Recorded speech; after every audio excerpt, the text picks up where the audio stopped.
Hai, Comot.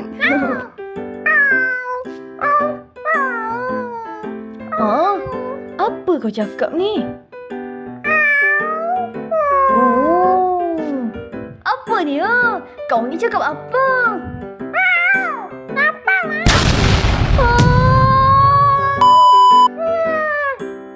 Okeylah, Ali pergi dulu.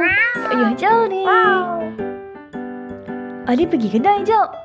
Makanan kau habis, Comot. Jaga rumah tau.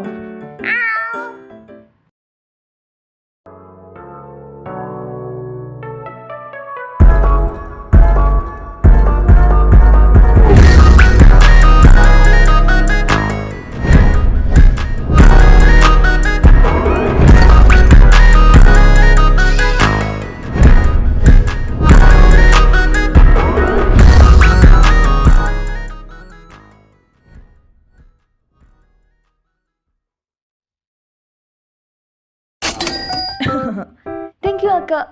Sama-sama, Dek. La la la la la la la la la la.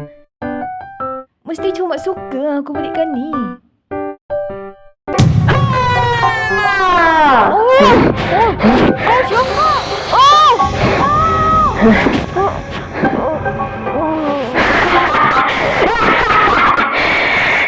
Saya mesti.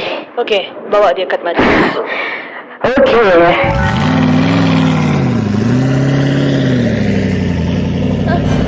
Ali.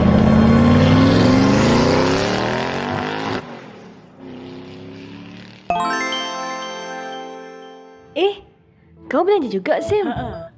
Oh. Kau pula belanja apa? Nah, belikan Comot. Dia lapar. Nah, Dek. Okeylah, Ali duluan ya, Sam. Okey, bye.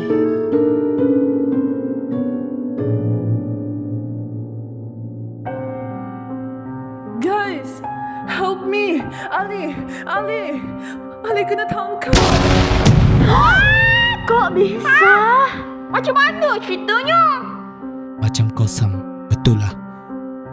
Betul. Aku tadi kat kedai dan jumpa Ali. Lepas tu dia ditangkap dengan orang Hoodie hitam. Mengapa tak kau selamatkan dia? Aku... Takut?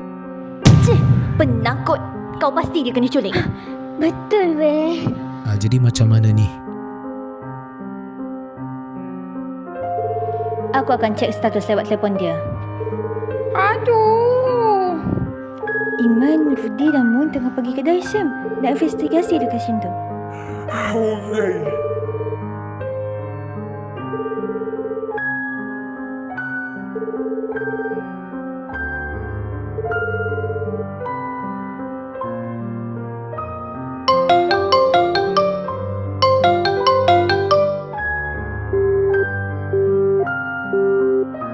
Ali, test.